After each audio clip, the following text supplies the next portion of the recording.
आम्ही एकत्र आलो तर तुमचं काय जातं? उपमुख्यमंत्री अजित पवारांनी विरोधकांनाच हा सवाल केलाय. आम्ही वेगळे लढलो की काही लोकांचं फावतं? झेडपी निवडणुकीमध्ये दोन्ही राष्ट्रवादी काँग्रेस एकत्र येण्यावर अजित पवारांनी मिश्किल टिप्पणी केली आहे. इंदापुरात हर्षवर्धन पाटील, दत्तात्रय भरणे एकत्र आले. आप्पासाहेब जगदाळे आणि इतर लोकांनी साथ दिली तर बिघडलं कुठं, असा थेट सवाल अजित पवारांनी विरोधकांना केलाय. उपमुख्यमंत्री अजित पवारांनी कन्हेरी इथल्या मारुती मंदिरात जिल्हा परिषद आणि पंचायत समिती निवडणुकीच्या प्रचाराचा शुभारंभ केला. त्यावेळी त्यांनी जोरदार टोलेबाजी केली आहे.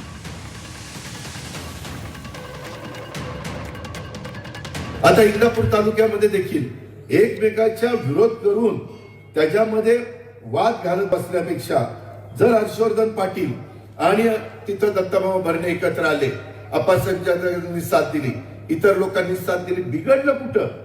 एक होतं, आम्ही वेगवेगळे भांडलो की काही जणांचं फावतं, ते नाराज होतात. ही एकत्र आल्यावर आपल्याला कशी किंमत येणार?